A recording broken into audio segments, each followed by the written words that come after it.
नमः नमः शिवाय। प्रिय शिव भक्तों, श्री शिव महापुराण की पवित्र कथा आज हम वायव्य संहिता में उत्तरखंड के 32वें अध्याय से शुरू करते हैं। प्रिय भक्तों, इस श्री शिव महापुराण की कथा को हमने 30 दिन की कथा में बांटा था। हम आपको बता दें कि आज हमारी अंतिम दिन 30वें दिन की कथा समाप्त हो जाएगी। श्री शिवाय नमस्तुभ्यं। श्री शिवाय नमस्तुभ्यं। इस अध्याय में ऐहिक फल देने वाले कर्मों और उनकी विधि का वर्णन, शिव पूजन की विधि, शांति पुष्टि आदि विविध काम्य कर्मों में विभिन्न हवनीय पदार्थों के उपयोग का विधान, इन सब का वर्णन है। उपमन्यु कहते हैं, श्री कृष्ण, यह मैंने तुमसे इहलोक और परलोक में सिद्धि प्रदान करने वाला क्रम बताया है, जो उत्तम तो है ही, इसमें क्रिया, जप, तप और ध्यान का समुच्चय भी है। अब मैं शिव भक्तों के लिए यही फल देने वाले पूजन, होम, जप, ध्यान, तप और दान में महान कर्म का वर्णन करता हूँ। मंत्रार्थ के श्रेष्ठ ज्ञाता को चाहिए कि वह पहले मंत्र को सिद्ध करे, अन्यथा इष्ट सिद्धि कारक कर्म भी फलद नहीं होता। मंत्र सिद्ध कर लेने पर भी जिस कर्म का फल किसी प्रबल अदृष्ट के कारण प्रतिबद्ध हो, उसे विद्वान पुरुष सहसा न करे। उस प्रतिबंधक का यहाँ निवारण किया जा सकता है। कर्म करने के पहले ही शकुन आदि करके उसकी परीक्षा कर ले और प्रतिबंधक का पता लगने पर उसे दूर करने का प्रयत्न करे। जो मनुष्य ऐसा न करके मोहवश ऐहिक फल देने वाले कर्म का अनुष्ठान करता है, वह उससे फल का भागी नहीं होता और जगत में उपहास का पात्र बनता है। जिस पुरुष को विश्वास न हो, वह ऐहिक फल देने वाले कर्म का अनुष्ठान कभी न करे, क्योंकि उसके मन में श्रद्धा नहीं रहती और श्रद्धाहीन पुरुष को उस कर्म का फल नहीं मिलता। किया कर्म निष्फल हो जाए तो भी उसमें देवता का कोई अपराध नहीं है, क्योंकि शास्त्रोक्त विधि से ठीक ठीक कर्म करने वाले पुरुषों को यही फल की प्राप्ति देखी जाती है। जिसने मंत्र को सिद्ध कर लिया है, प्रतिबंधक को दूर कर दिया है, मंत्र पर विश्वास रखता है और मन में श्रद्धा से युक्त है, वह साधक कर्म करने पर उसके फल को अवश्य पाता है। उस कर्म के फल की प्राप्ति के लिए ब्रह्मचार्य परायण होना चाहिए। रात में हविष्य भोजन करे, खीर या फल खाकर रहे। हिंसा आदि जो निषिद्ध कर्म है, उन्हें मन से भी न करे। सदा अपने शरीर में भस्म लगाए, सुंदर पवित्र वेशभूषा धारण करे और पवित्र रहे। इस प्रकार आचारवान होकर अपने अनुकूल शुभ दिन में पुष्पमाला आदि से अलंकृत पूर्वोक्त लक्षण वाले स्थान में एक हाथ भूमि को गोबर से लीपकर वहां बिछे हुए भद्रासन पर कमल अंकित करे, जो अपने तेज से प्रकाशमान हो। वह तपाए हुए स्वर्ण के समान रंग वाला हो, उसमें 8 दल हो और केसर भी बना हो। मध्य भाग में वह कर्णिका से युक्त और संपूर्ण रत्नों से अलंकृत हो। उसमें अपने आकार के समान ही नाल होनी चाहिए। वैसे स्वर्ण निर्मित कमल पर सम्यक विधि से मन ही मन अणिमा आदि सब सिद्धियों की भावना करे।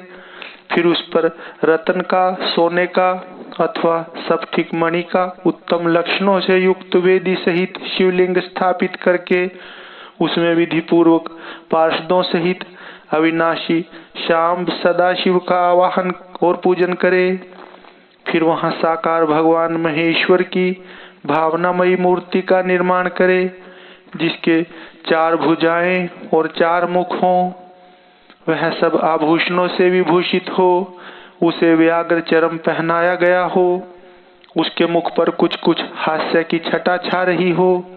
उसने अपने 2 हाथों में वरद और अभय की मुद्रा धारण की हो और शेष 2 हाथों में मृग मुद्रा और टंग ले रखे हों, अथवा उपासक की रुचि के अनुसार अष्टभुजा मूर्ति की भावना करनी चाहिए। उस दशा में वह मूर्ति अपने दाहिने 4 हाथों में त्रिशूल, परशु, खड्ग और वज्र लिए हो और बाएं 4 हाथों में पाश, अंकुश, खेट और नाग धारण करती हो। उसकी अंग कांति प्रातः काल के सूर्य की भांति लाल हो और वह अपने प्रत्येक मुख में 3-3 नेत्र धारण करती है। उस मूर्ति का पूर्ववर्ती मुख सौम्य तथा अपनी आकृति के अनुरूप ही कांतिमान है। दक्षिणवर्ती मुख नील मेघ के समान श्याम और देखने में भयंकर है। उत्तरवर्ती मुख मूंगे के समान लाल है और सिर की नीली अलकें उसकी शोभा बढ़ाती हैं। पश्चिमवर्ती मुख पूर्ण चंद्रमा के समान उज्जवल, सौम्य तथा चंद्रकलाधारी है। उस शिव मूर्ति के अंग में पराशक्ति माहेश्वरी शिवा आरूढ़ है। उनकी अवस्था 16 वर्ष की सी है। वे सबका मन मोहने वाली हैं और महालक्ष्मी के नाम से विख्यात हैं। इस प्रकार भावनामयी मूर्ति का निर्माण और सकलीकरण करके उनमें मूर्तिमान परम कारण शिव का आवाहन और पूजन करे। वहां स्नान कराने के लिए कपिला गाय के पंचगव्य और पंचामृत का संग्रह करे। विशेषतः चूर्ण और बीज को भी एकत्र करे। फिर पूर्व दिशा में मंडल बनाकर उसे रत्न चूर्ण आदि से अलंकृत करके कमल की कर्णिका में ईशान कलश की स्थापना करे। तत्पश्चात उसके चारों ओर सदोजात आदि मूर्तियों के कलशों की स्थापना करे। इसके बाद पूर्व आदि 8 दिशाओं में क्रमशः विद्वेश्वर के 8 कलशों की स्थापना करके उन सबको तीर्थ के जल से भर दे और कंठ में सूत लपेट दे। फिर उनके भीतर पवित्र द्रव्य छोड़कर मंत्र और विधि के साथ साड़ी या धोती आदि वस्त्र से उन सब कलशों को चारों ओर से आच्छादित कर दे। तदंतर मंत्रोच्चारण पूर्वक उन सब में मंत्र न्यास करके स्नान का समय आने पर सब प्रकार के मांगलिक शब्दों और वाद्यों के साथ पंचगव्य आदि के द्वारा परमेश्वर शिव को स्नान कराए। कुशोदक, स्वर्णोदक और रत्नोदक आदि को जो गंध, पुष्प आदि से वासित और मंत्र सिद्ध हों, क्रमशः ले लेकर मंत्रोच्चारण पूर्वक उनके द्वारा महेश्वर को नहलाए। फिर गंध, पुष्प और दीप आदि निवेदन करके पूजा कर्म संपन्न करे। आलेपन या उबटन कम से कम 1 पल और अधिक से अधिक 11 पल हो। सुंदर स्वर्णमय और रत्नमय पुष्प अर्पित करे। सुगंधित नील कमल, नील कुमुद, अनेकशः बिल्वपत्र, लाल कमल और श्वेत कमल भी शंभु को चढ़ाए। काला गुरु के धूप को कपूर, घी और गुग्गुल से युक्त करके निवेदन करे। कपिला गाय के घी से युक्त दीपक में कपूर की बत्ती बनाकर रखे और उसे जलाकर देवता के सम्मुख दिखाए। ईशान आदि 5 ब्रह्मा की, 6 अंगों की और 5 आवरणों की पूजा करनी चाहिए। दूध में तैयार किया हुआ पदार्थ नैवेद्य के रूप में निवेदनीय है। गुड़ और घी से युक्त महाचरु का भी भोग लगाना चाहिए। पाटल, उत्पल और कमल आदि से सुवासित जल पीने के लिए देना चाहिए। 5 प्रकार की सुगंधों से युक्त तथा अच्छी तरह लगाया हुआ तांबूल मुख शुद्धि के लिए अर्पित करना चाहिए। स्वर्ण और रत्नों के बने हुए आभूषण, नाना प्रकार के रंग वाले नूतन महीन वस्त्र जो दर्शनीय हों, इष्ट देव को देने चाहिए। उस समय गीत, वाद्य और कीर्तन आदि भी करने चाहिए। मूल मंत्र का 1 लाख जप करना चाहिए। पूजा कम से कम 1 बार नहीं तो 2 या 3 बार करनी चाहिए, क्योंकि अधिक का अधिक फल होता है। होम सामग्री के लिए जितने द्रव्य हों, उनमें से प्रत्येक द्रव्य की कम से कम 10 और अधिक से अधिक 100 आहुतियां देनी चाहिए। मारण और उच्चाटन आदि में शिव के घोर रूप का चिंतन करना चाहिए। शांति कर्म या पौष्टिक कर्म करते समय शिवलिंग में, शिवाग्नि में तथा अन्य प्रतिमाओं में शिव के सौम्य रूप का ध्यान करना चाहिए। मारण आदि कर्मों में लोहे के बने हुए स्तृक और स्त्रुआ का उपयोग करना चाहिए। अन्य शांति आदि कर्मों में स्तृक और स्त्रुआ बनवाने चाहिए। मृत्यु पर विजय पाने के लिए घी, दूध में मिलाई हुई दुर्वा से, मधु से, धृतयुक्त चरु से अथवा केवल दूध से भी हवन करना चाहिए तथा रोगों की शांति के लिए तिलों की आहुति देनी चाहिए। समृद्धि की इच्छा रखने वाला पुरुष महान दारिद्र्य की शांति के लिए घी, दूध अथवा केवल कमल के फूलों से होम करे। वशीकरण का इच्छुक पुरुष धृतयुक्त जाति पुष्प, चमेली या मालती के फूल से हवन करे। द्विज को चाहिए कि वह धृत और करवीर पुष्पों से आहुति देकर आकर्षण का प्रयोग सफल करे। तेल की आहुति से उच्चाटन और मधु की आहुति से स्तंभन कर्म करे। सरसों की आहुति से भी स्तंभन किया जाता है। बड़ के बीज और तिल की आहुति द्वारा मारण और उच्चाटन करे। नारियल के तेल की आहुति देकर विद्वेषण कर्म करे। रोही के बीज की आहुति देकर बंधन का तथा लाल सरसों मिले हुए संपूर्ण होम द्रव्यों से सेना स्तंभन का प्रयोग करे।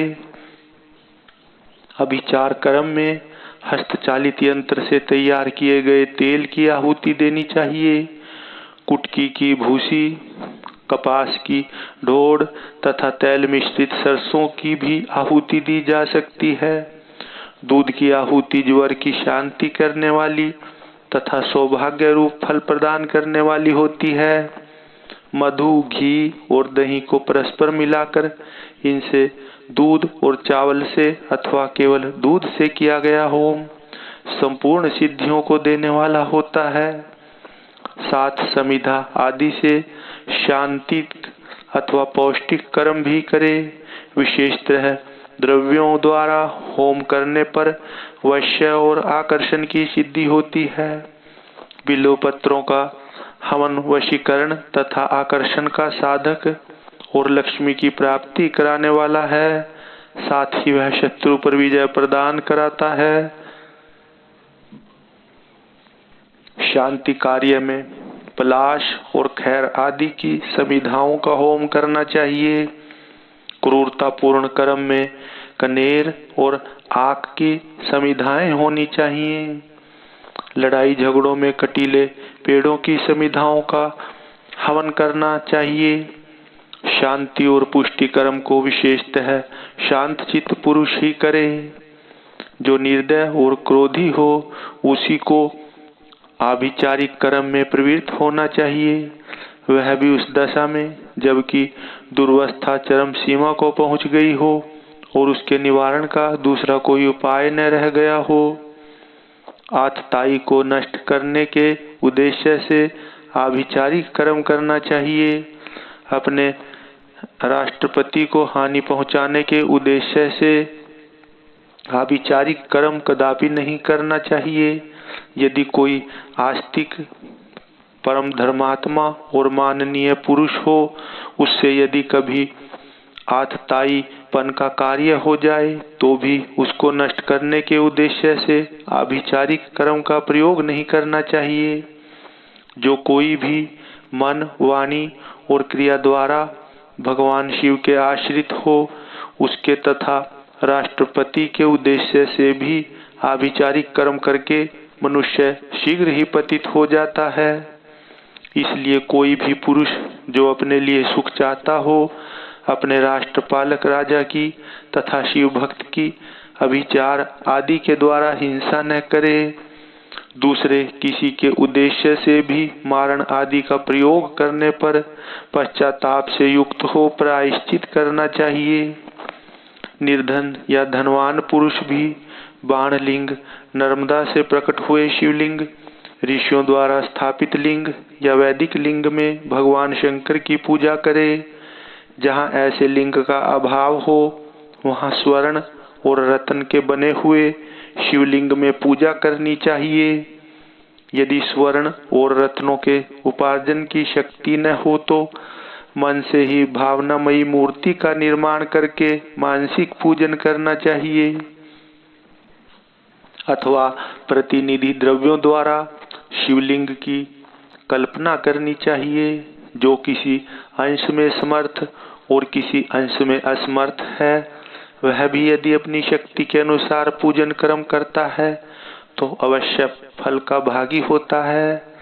जहाँ इस कर्म का अनुष्ठान करने पर भी फल नहीं दिखाई देता, वहाँ 2 या 3 बार उसकी आवृत्ति करे। ऐसा करने से सर्वथा फल का दर्शन होगा।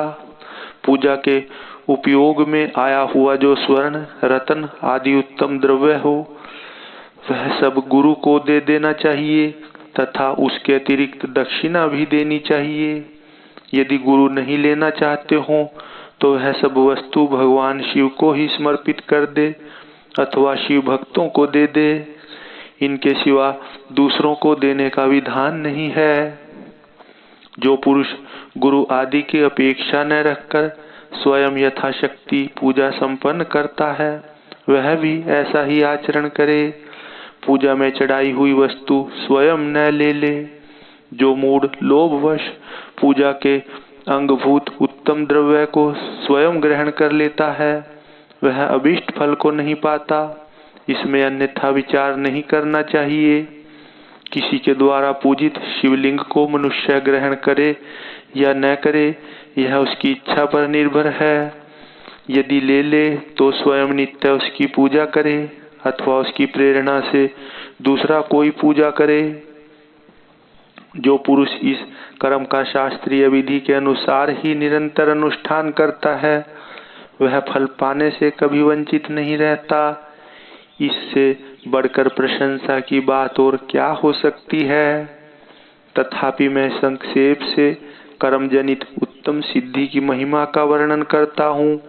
इससे शत्रुओं अथवा अनेक प्रकार की व्याधियों का शिकार होकर और मौत के मुंह में पड़कर भी मनुष्य बिना किसी विघ्न बाधा के मुक्त हो जाता है।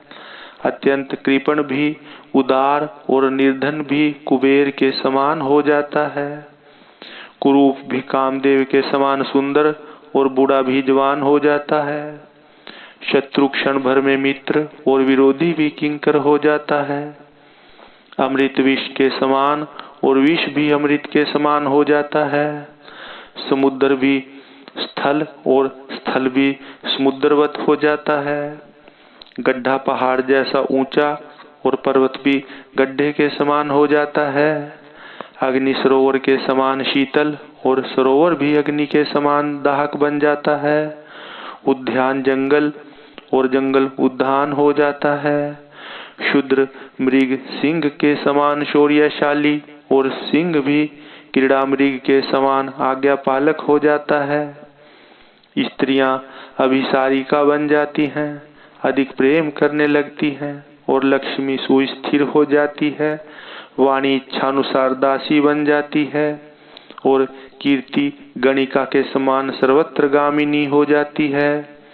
बुद्धि स्वेच्छानुसार विचरने वाली और मन हीरे को छेदने वाली सुई के समान सूक्ष्म हो जाता है।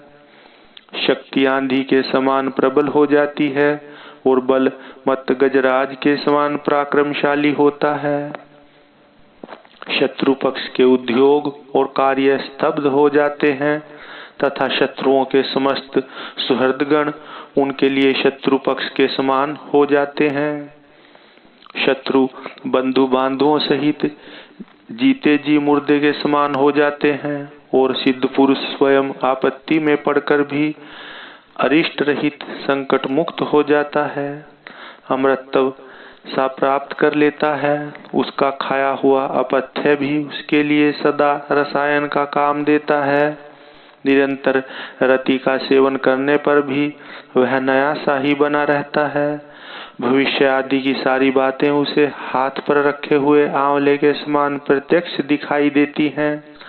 अणिमा आदि सिद्धियां भी इच्छा करते ही फल देने लगती हैं। इस विषय में बहुत कहने से क्या लाभ। इस कर्म का संपादन कर लेने पर संपूर्ण कामार्थ सिद्धियों में कोई भी ऐसी वस्तु नहीं रहती जो अलभ्य हो। ओम नमः नमः शिवाय। वायव्य संहिता में उत्तरखंड के इस अध्याय में पारलौकिक फल देने वाले कर्म, शिवलिंग महाव्रत की विधि और महिमा का वर्णन है। श्री शिवाय नमस्तुभ्यं। श्री शिवाय नमस्तुभ्यं।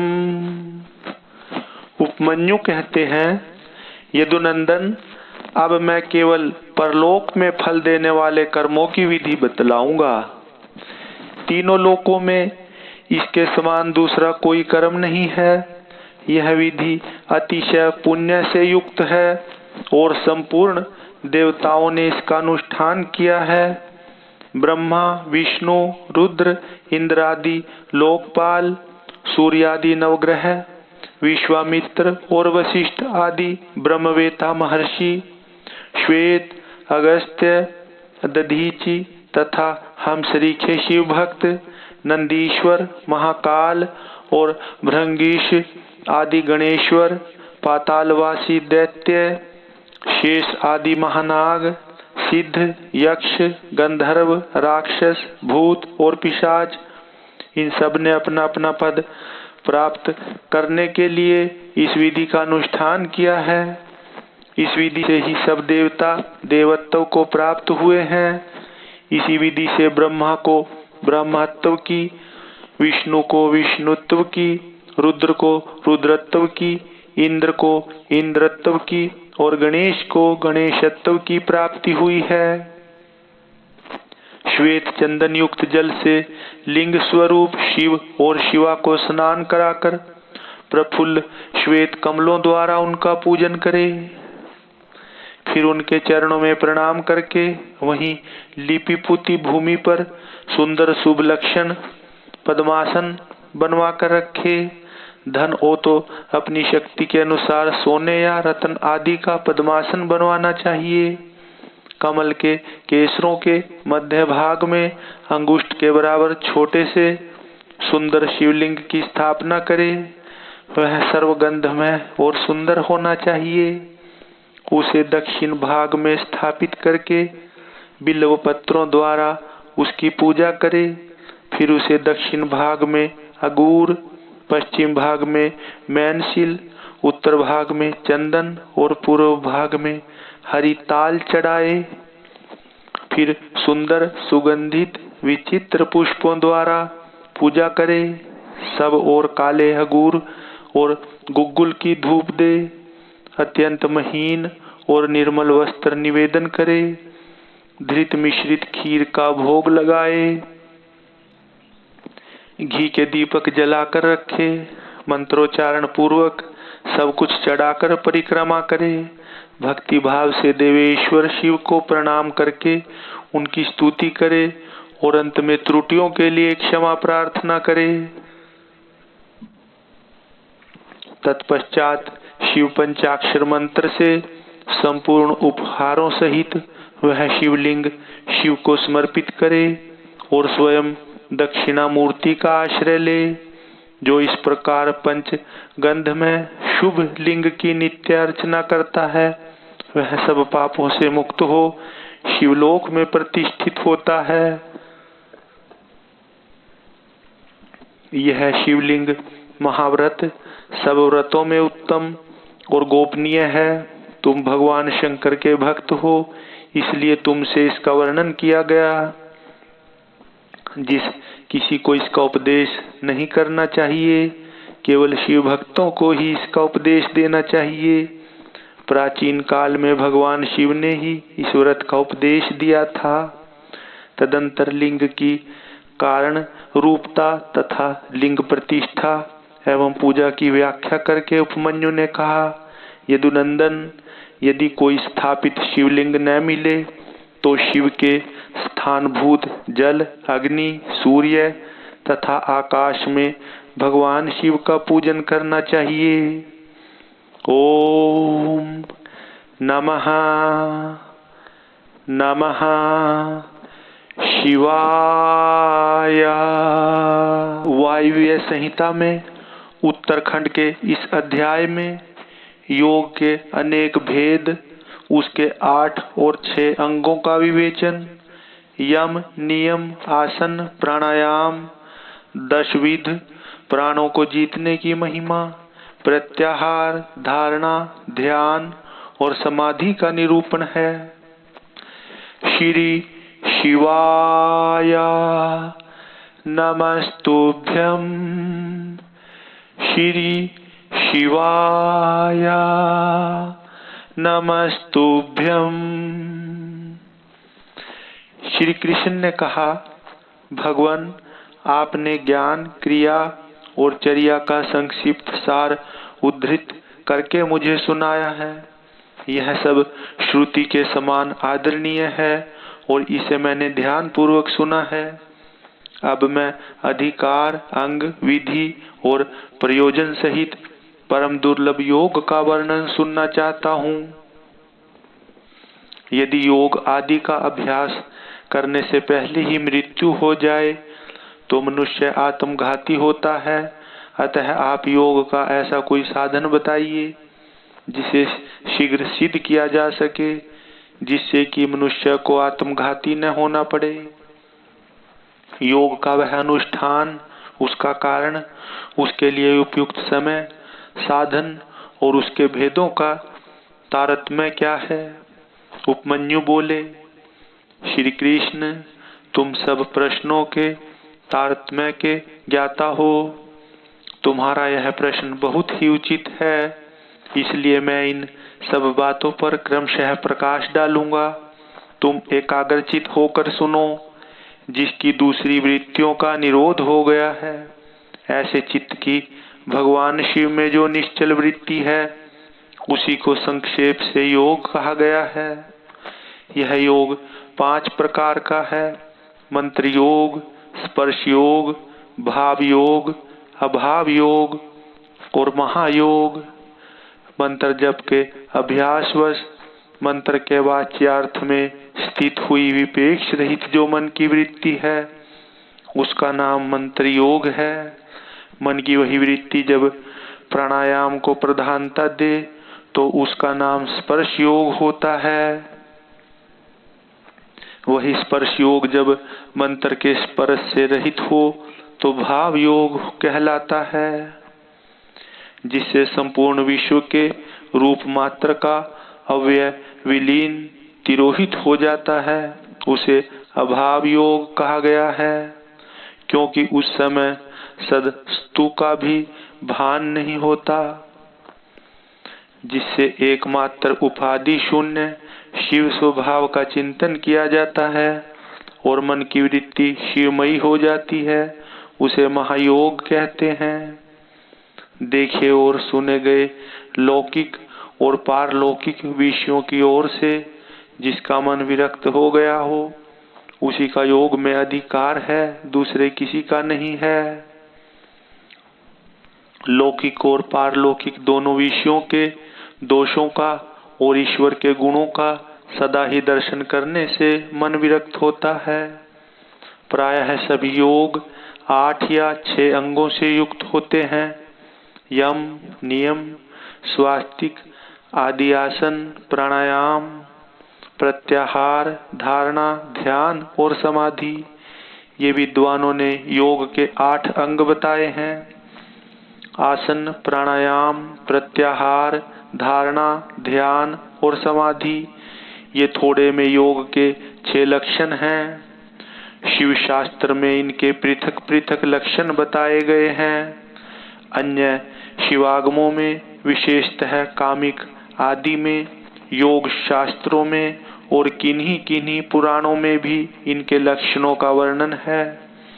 अहिंसा, सत्य, अस्तेय, ब्रह्मचर्य और अपरिग्रह, इन्हें सत्पुरुषों ने यम कहा है। इस प्रकार यम 5 अवयवों के योग से युक्त है। शौच, संतोष, तप, जप, स्वाध्याय और प्रणिधान, इन 5 भेदों से युक्त दूसरे योगांग को नियम कहा गया है। तात्पर्य यह है कि नियम अपने अंशों के भेद से 5 प्रकार का है। आसन के 8 भेद कहे गए हैं।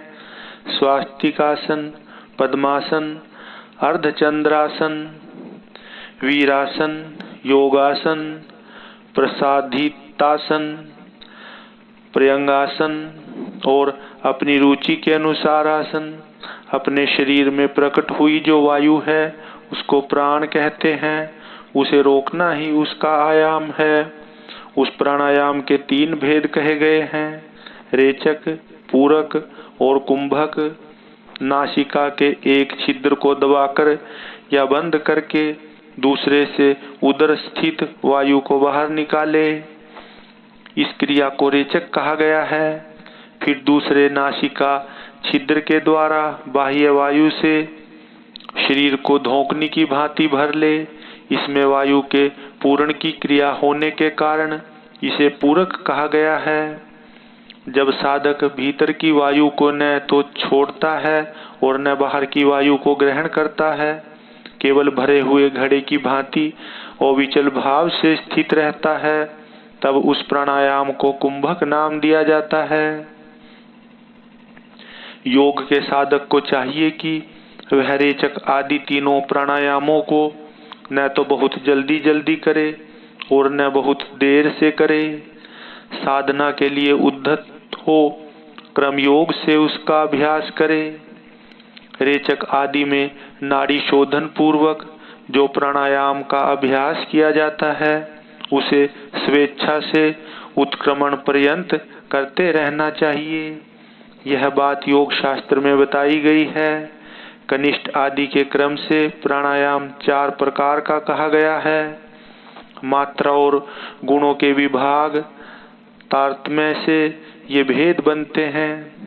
4 भेदों में से जो कन्यक या कनिष्ठ प्राणायाम है वह प्रथम उद्घात कहा गया है।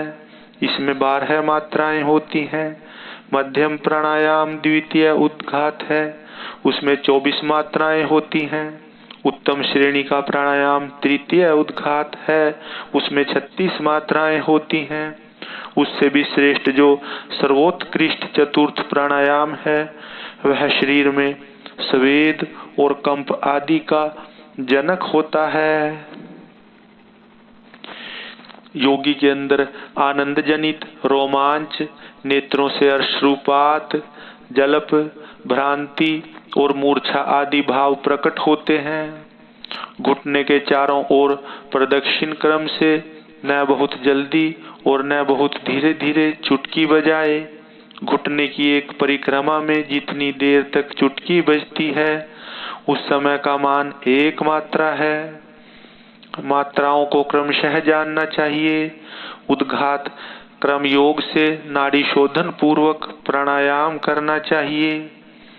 प्राणायाम के 2 भेद बताए गए हैं, अगर्भ और सगर्भ।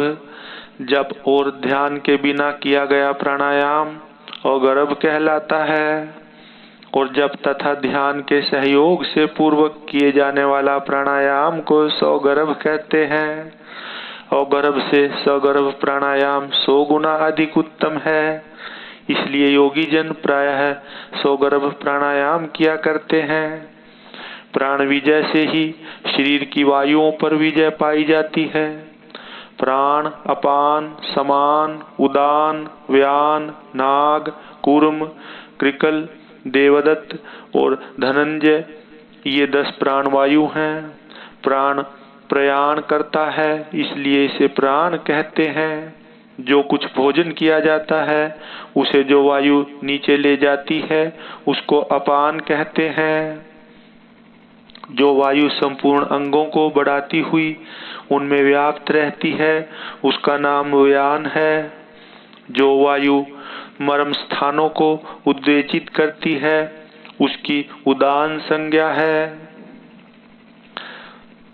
जो वायु सब अंगों को संभाव से ले चलती है वह अपने उस समन्वयन रूप कर्म से समान कहलाती है।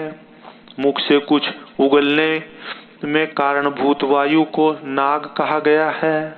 आंख खोलने के व्यापार में कुर्म नामक वायु की स्थिति है। छींक में कृकल और जम्भाई में देवदत्त नामक वायु की स्थिति है। धनंजय नामक वायु संपूर्ण शरीर में व्याप्त रहती है। वह मृतक शरीर को भी नहीं छोड़ती। क्रम से अभ्यास में लाया हुआ यह प्राणायाम जब उचित प्रमाण या मात्रा से युक्त हो जाता है तब वह कर्ता के सारे दोषों को दग्ध कर देता है और उसके शरीर की रक्षा करता है। प्राण पर विजय प्राप्त हो जाए तो उससे प्रकट होने वाले चिन्हों को अच्छी तरह देखे। पहली बात यह होती है कि विष्ठा, मूत्र और कफ की मात्रा घटने लगती है। अधिक भोजन करने की शक्ति हो जाती है और विलंब से सांस चलती है। शरीर में हल्कापन आता है। शीघ्र चलने की शक्ति प्रकट होती है। हृदय में उत्साह बढ़ता है। स्वर में मिठास आती है। समस्त रोगों का नाश हो जाता है। बल, तेज और सौंदर्य की वृद्धि होती है। धृति, मेघा, युवापन, स्थिरता और प्रसन्नता आती है। तप, प्रायश्चित, यज्ञ, दान और व्रत आदि जितने भी साधन हैं ये प्राणायाम के 16वीं कला के भी बराबर नहीं है। अपने अपने विषय में आसक्त हुई इंद्रियों को वहां से हटाकर जो अपने भीतर निगृहित करता है उस साधन को प्रत्याहार कहते हैं। मन और इंद्रियां ही मनुष्य को स्वर्ग तथा नरक में ले जाने वाली हैं। यदि उन्हें वश में रखा जाए तो वे स्वर्ग की प्राप्ति कराती हैं और विषयों की ओर खुली छोड़ दिया जाए तो वे नरक में डालने वाली होती हैं। इसलिए सुख की इच्छा रखने वाले बुद्धिमान पुरुष को चाहिए कि वह ज्ञान वैराग्य का आश्रय ले, इंद्रिय रूपी अश्वों को शीघ्र ही काबू में करके स्वयं ही आत्मा का उद्धार करे। चित्त को किसी स्थान विशेष में बांधना, किसी ध्येय विशेष में स्थिर करना, यही संक्षेप से धारणा का स्वरूप है। एकमात्र शिव ही स्थान है, दूसरा नहीं, क्योंकि दूसरे स्थानों में त्रिविध दोष विद्यमान हैं। किसी नियमित काल तक स्थान स्वरूप शिव में स्थापित हुआ मन जब लक्ष्य से च्युत न हो तो धारणा की सिद्धि समझना चाहिए, अन्यथा नहीं। मन पहले धारणा से ही स्थिर होता है, इसलिए धारणा के अभ्यास से मन को धीर बनाए। अब ध्यान की व्याख्या करते हैं। ध्यान में ध्यायी, चिंतायाम यह धातु माना गया है। इसी धातु से लयुट प्रत्यय करने पर ध्यान की सिद्धि होती है। अतः विक्षेप रहित चित्त से जो शिव का बारंबार चिंतन किया जाता है उसी का नाम ध्यान है। ध्येय में स्थित हुए चित्त की जो ध्येयाकार वृत्ति होती है और बीच में दूसरी वृत्ति अनंतर नहीं डालती, उस ध्येयाकार वृत्ति का प्रवाह रूप से बना रहना ध्यान कहलाता है। दूसरी सब वस्तुओं को छोड़कर केवल कल्याणकारी परम देव देवेश्वर शिव का ही ध्यान करना चाहिए। वे ही सबके परम ध्येय हैं। यह अथर्ववेद की श्रुति का अंतिम निर्णय है। इसी प्रकार शिवा देवी भी परम ध्येय हैं। ये दोनों शिवा और शिव संपूर्ण भूतों में व्याप्त हैं। श्रुति, स्मृति और शास्त्रों से यह सुना गया है कि शिवा और शिव सर्वव्यापक, सर्वदा उदित, सर्वज्ञ एवं नाना रूपों में निरंतर ध्यान करने योग्य हैं। इस ध्यान के दो प्रयोजन जानने चाहिए। पहला है मोक्ष और दूसरा प्रयोजन है अणिमा आदि सिद्धियों की उपलब्धि। ध्याता, ध्यान, ध्येय और ध्यान प्रयोजन, इन चारों को अच्छी तरह जानकर योगवेता पुरुष योग का अभ्यास करे। जो ज्ञान और वैराग्य से संपन्न, श्रद्धालु, क्षमाशील, ममता रहित, सदा तथा सदा उत्साह रखने वाला है, ऐसा ही पुरुष ध्याता कहा गया है, अर्थात वही ध्यान करने में सफल हो सकता है। साधक को चाहिए कि वह जप से थकने पर फिर ध्यान करे और ध्यान से थक जाने पर पुनः जप करे। इस तरह जप और ध्यान में लगे हुए पुरुष का योग जल्दी सिद्ध होता है। 12 प्राणायामों की एक धारणा होती है, 12 धारणाओं का ध्यान होता है और 12 ध्यान की एक समाधि कही गई है। समाधि को योग का अंतिम अंग कहा गया है। समाधि से सर्वत्र बुद्धि का प्रकाश फैलता है। जिस ध्यान में केवल ध्येय ही अर्थ रूप से भासता है, ध्याता निश्चल महासागर के समान स्थिर भाव से स्थित रहता है और ध्यान स्वरूप से शून्य सा हो जाता है, उसे समाधि कहते हैं। जो योगी ध्येय में चित्त को लगाकर सुस्थिर भाव से उसे देखता है और बुझी हुई आग के समान शांत रहता है, वह समाधिस्थ कहलाता है।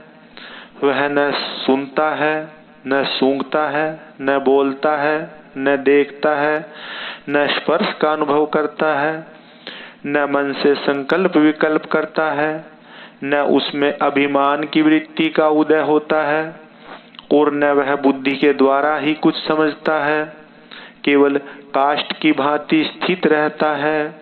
इस तरह शिव में लीन चित्त हुए योगी को यहाँ समाधिस्थ कहा जाता है।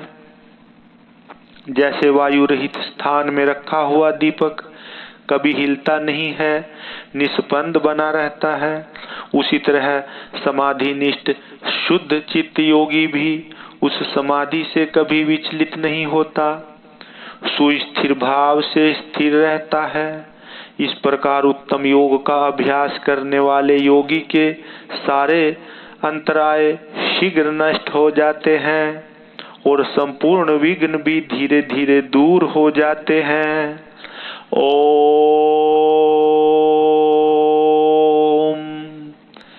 नमः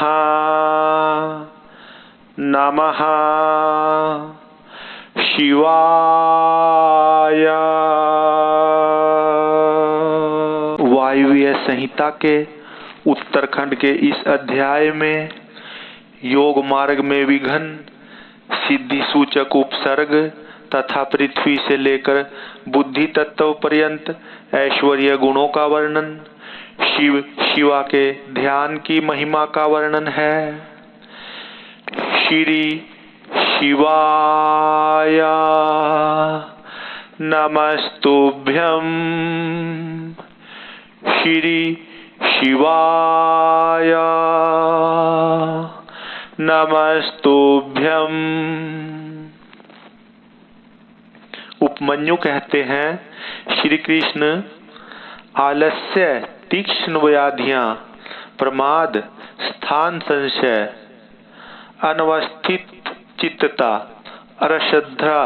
अश्रद्धा, भ्रांति दर्शन, दुख, दौर्मनस्य और विषय लोलुपता, ये 10 योग साधन में लगे हुए पुरुषों के लिए योग मार्ग के विघ्न कहे गए हैं।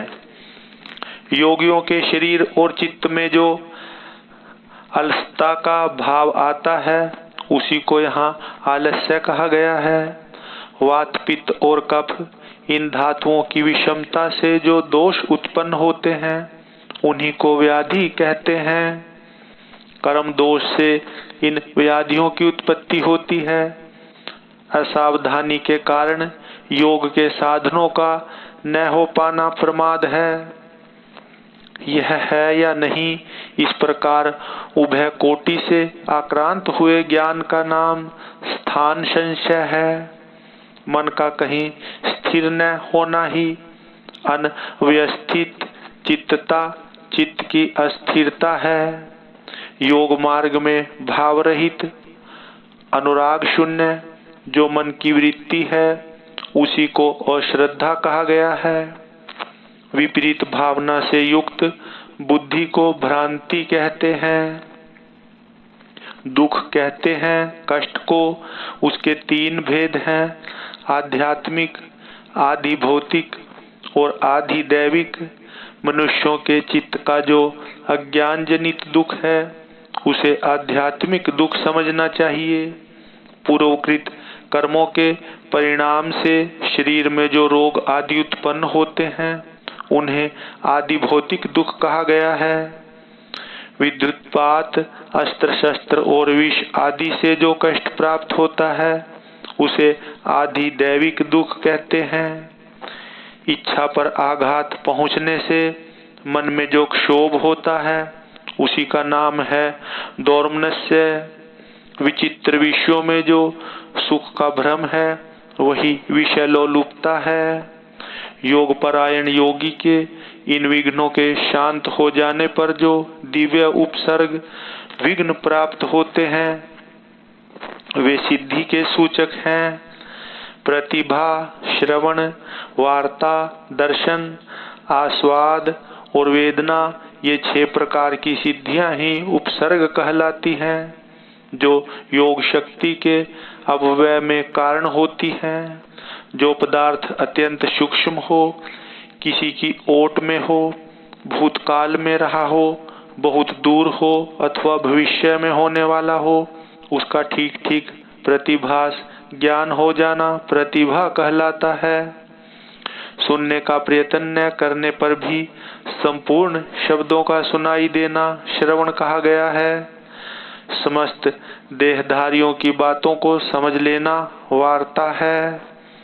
दिव्य पदार्थों का बिना किसी प्रयत्न के दिखाई देना दर्शन कहा गया है। दिव्य रसों का स्वाद प्राप्त होना आस्वाद कहलाता है। अंतःकरण के द्वारा दिव्य स्पर्शों का तथा ब्रह्मलोक तक के गंधादि दिव्य भोगों का अनुभव वेदना नाम से विख्यात है। सिद्ध योगी के पास स्वयं ही रत्न उपस्थित हो जाते हैं और बहुत सी वस्तुएं प्रदान करते हैं। मुख से इच्छानुसार नाना प्रकार की मधुर वाणी निकलती है। सब प्रकार के रसायन और दिव्य औषधियां सिद्ध हो जाती हैं। देवांगनाएं इस योगी को प्रणाम करके मनोवांछित वस्तुएं देती हैं। योग सिद्धि के एक देश का भी साक्षात्कार हो जाए तो मोक्ष में मन लग जाता है। यह मैंने जैसा देखा या अनुभव किया है उसी प्रकार मोक्ष भी हो सकता है। कृष्णता, स्थूलता, बाल्यावस्था, वृद्धावस्था, युवावस्था, नाना जाति का स्वरूप, पृथ्वी, जल, अग्नि और वायु, इन 4 तत्वों के शरीर को धारण करना, नित्य पार्थिव एवं मनोहर गंध को ग्रहण करना, ये पार्थिव ऐश्वर्य के 8 गुण बताए गए हैं।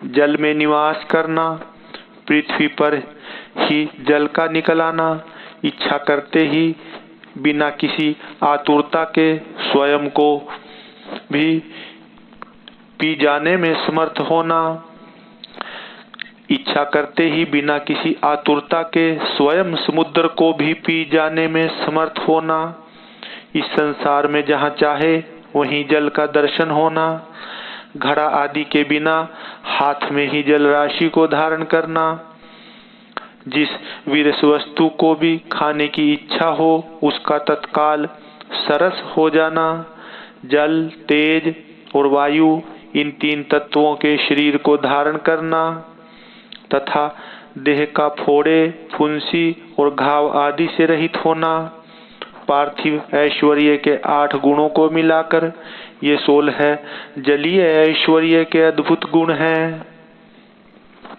शरीर से अग्नि को प्रकट करना, अग्नि के ताप से जलने का भय दूर हो जाना, यदि इच्छा हो तो बिना किसी प्रयत्न के इस जगत को जलाकर भस्म कर देने की शक्ति का होना, पानी के ऊपर अग्नि को स्थापित कर देना, हाथ में आग धारण करना, सृष्टि को जलाकर फिर उसे ज्यों का त्यों कर देने की क्षमता का होना, मुख में ही अन्न आदि को पचा लेना तथा तेज और वायु 2 ही तत्वों से शरीर को रच लेना, ये 8 गुण जलीय ऐश्वर्य के उपरयुक्त 16 गुणों के साथ 24 होते हैं। ये 24 तेजस ऐश्वर्य के गुण कहे गए हैं।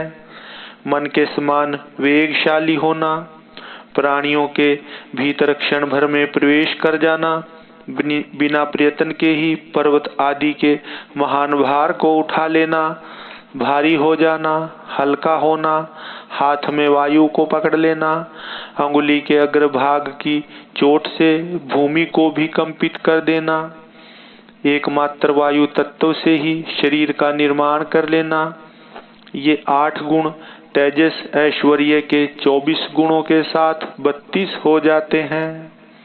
विद्वानों ने वायु संबंधी ऐश्वर्य के यही 32 गुण स्वीकार किए हैं।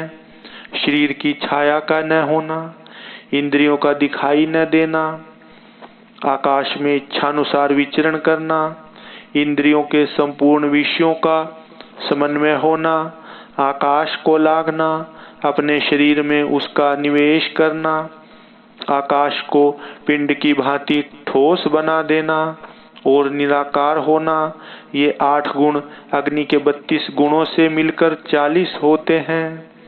ये 40 ही वायु संबंधी ऐश्वर्य के गुण हैं। यही संपूर्ण इंद्रियों का ऐश्वर्य है। इसी को इंद्र एवं आंबर आकाश संबंधी ऐश्वर्य भी कहते हैं। इच्छानुसार सभी वस्तुओं की उपलब्धि, जहाँ चाहे वहाँ निकल जाना, सबको अभिभूत कर लेना, संपूर्ण गुह्य अर्थ का दर्शन होना, कर्म के अनुरूप निर्माण करना, सबको वश में कर लेना, सदा प्रिय वस्तु का ही दर्शन होना और एक ही स्थान से संपूर्ण संसार का दिखाई देना, ये 8 गुण पूर्वोक्त इंद्रिय संबंधी ऐश्वर्य गुणों से मिलकर 48 होते हैं।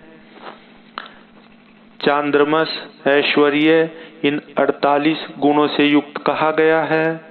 यह पहले के ऐश्वर्यों से अधिक गुण वाला है। इसे मानस ऐश्वर्य भी कहते हैं। छेदना, पीटना, बांधना, खोलना, संसार के वश में रहने वाले समस्त प्राणियों को ग्रहण करना, सबको प्रसन्न रखना, पाना, मृत्यु को जीतना तथा काल पर विजय पाना, ये सब अहंकार संबंधी ऐश्वर्य के अंतर्गत हैं। अहंकारिक ऐश्वर्य को ही प्राजापत्य भी कहते हैं। चांद्रमस ऐश्वर्य के गुणों के साथ इसके 8 गुण मिलकर 56 होते हैं। महान अभिमानिक ऐश्वर्य के ये ही 56 गुण हैं। संकल्प मात्र से सृष्टि रचना करना, पालन करना, संहार करना, सबके ऊपर अपना अधिकार स्थापित करना, प्राणियों के चित्त को प्रेरित करना, सबसे अनुपम होना, इस जगत से पृथक नए संसार की रचना कर लेना तथा शुभ और अशुभ और शुभ कर देना, यह बौद्ध ऐश्वर्य है। प्रजापत्य ऐश्वर्य के गुणों को मिलाकर इसके 64 गुण होते हैं। इस बौद्ध ऐश्वर्य को ही ब्रह्म ऐश्वर्य भी कहते हैं। इससे उत्कृष्ट है गौण ऐश्वर्य, जिसे प्राकृत भी कहते हैं। उसी का नाम वैष्णव ऐश्वर्य है। तीनों लोकों का पालन उसी के अंतर्गत है। उस संपूर्ण वैष्णव पद को न तो ब्रह्मा कह सकते हैं और न दूसरे ही उसका पूर्णतया वर्णन कर सकते हैं। उसी को पौरुष पद भी कहते हैं। गौण और पौरुष पद से उत्कृष्ट गणपति पद है। उसी को ईश्वर पद भी कहते हैं। उस पद का किंचित ज्ञान श्री विष्णु को है, दूसरे लोग उसे नहीं जान सकते। ये सारी विज्ञान सिद्धियां औपसर्गिक हैं, इन्हें परम वैराग्य द्वारा प्रयत्न पूर्वक रोकना चाहिए। इन अशुद्ध प्रातिभाषिक गुणों में जिसका चित्त आसक्त है, उसे संपूर्ण कामनाओं का पूर्ण करने वाला निर्भय परमेश्वर्य नहीं सिद्ध होता। इसलिए देवता, असुर और राजाओं के गुणों तथा भोगों को जो तृण के समान त्याग देता है, उसे ही उत्कृष्ट योग सिद्धि प्राप्त होती है। अथवा यदि जगत पर अनुग्रह करने की इच्छा हो तो वह योग सिद्ध मुनि इच्छानुसार विचरे। इस जीवन में गुणों और भोगों का उपभोग करके अंत में उसे मोक्ष की प्राप्ति होगी। अब मैं योग के प्रयोग का वर्णन करूंगा, एकाग्रचित होकर सुनो। शुभ काल हो, शुभ देश हो, भगवान शिव का क्षेत्र आदि हो, एकांत स्थान हो, जीव जंतु न रहते हो, कोलाहल न होता हो और किसी बाधा की संभावना न हो, ऐसे स्थान में लिपि पुती सुंदर भूमि को गंध और धूप आदि से सुवासित करके वहां फूल बिखेर दे, चंदोवा आदि तान कर उसे विचित्र रीति से सजा दे तथा वहां कुश, पुष्प, समिधा, जल, फल और मूल की सुविधा हो। फिर वहां योग का अभ्यास करे। अग्नि के निकट, जल के समीप और सूखे पत्तों के ढेर पर योगाभ्यास नहीं करना चाहिए। जहां डांस और मच्छर भरे हों, सांप और हिंसक जंतुओं की अधिकता हो, दुष्ट पशु निवास करते हों, भय की संभावना हो तथा जो दुष्टों से घिरा हुआ हो, ऐसे स्थान में भी योगाभ्यास नहीं करना चाहिए।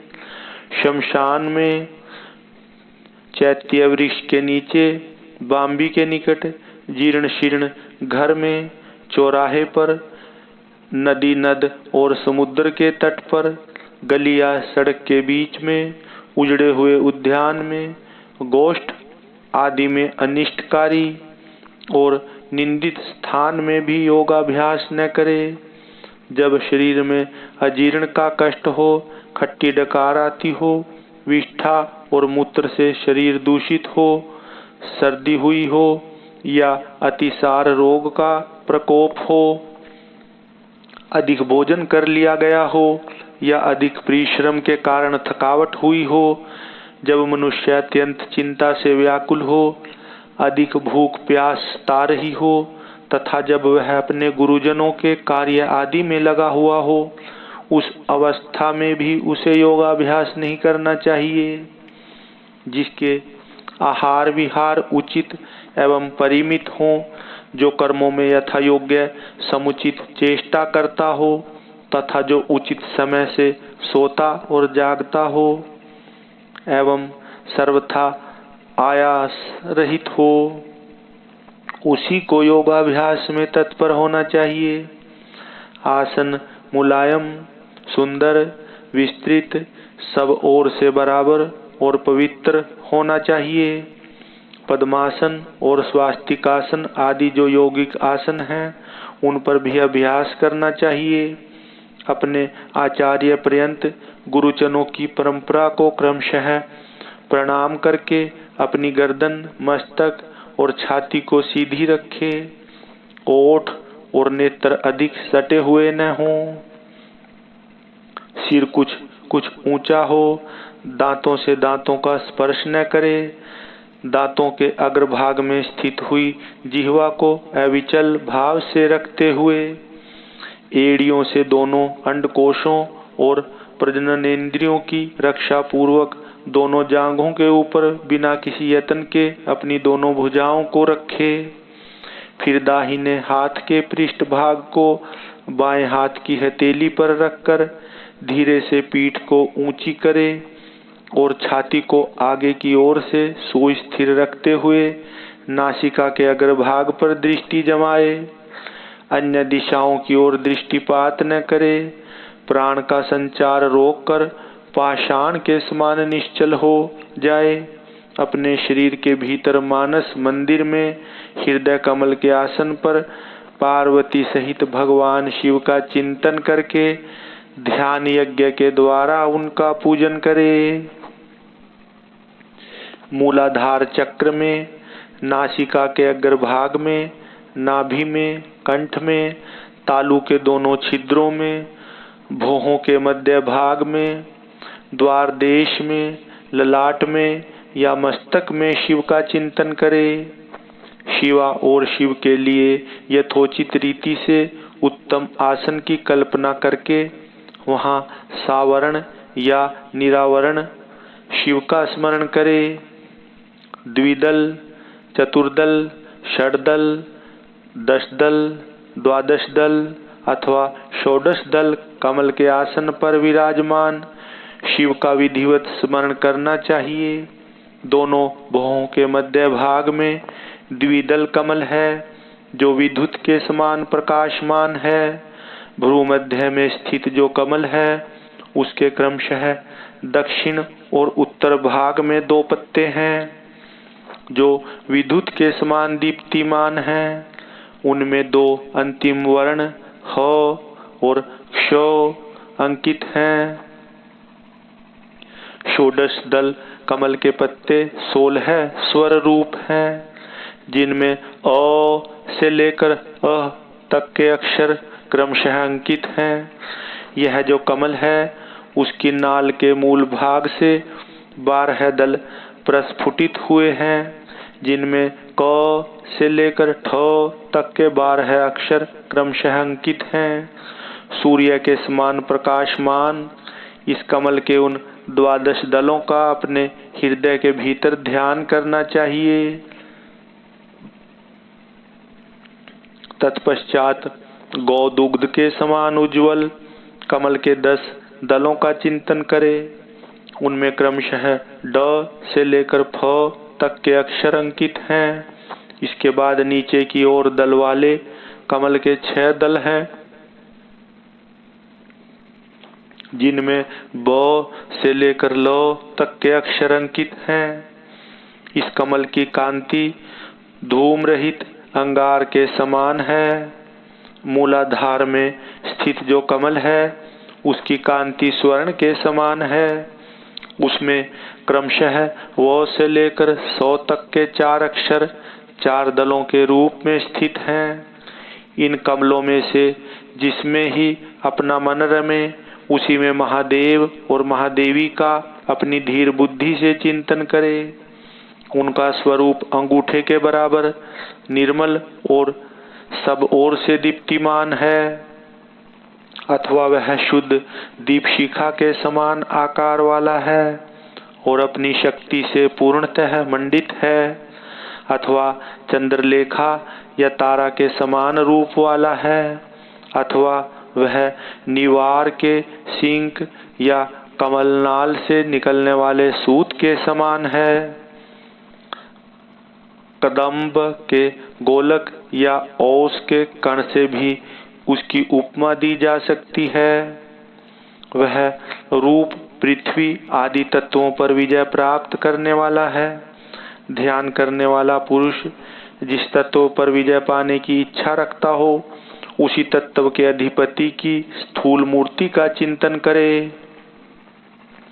ब्रह्मा से लेकर सदाशिव पर्यंत तथा भव आदि 8 मूर्तियां ही शिव शास्त्र में शिव की स्थूल मूर्तियां निश्चित की गई हैं। मुनीश्वरों ने उन्हें घोर, शांत और मिश्र 3 प्रकार की बताया है। फल की आशा न रखने वाले ध्यान कुशल पुरुषों को इनका चिंतन करना चाहिए। यदि घोर मूर्तियों का चिंतन किया जाए तो वे शीघ्र ही पाप और रोग का नाश करती हैं। मिश्र मूर्तियों में शिव का चिंतन करने पर चिरकाल में सिद्धि प्राप्त होती है और सौम्य मूर्ति में शिव का ध्यान किया जाए तो सिद्धि प्राप्त होने में न तो अधिक शीघ्रता होती है और न अधिक विलंब ही। सौम्य मूर्ति में ध्यान करने से विशेषतः मुक्ति, शांति एवं शुद्ध बुद्धि प्राप्त होती है।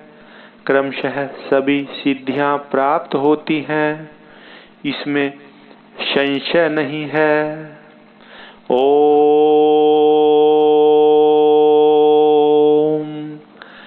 नमः नमः शिवाय।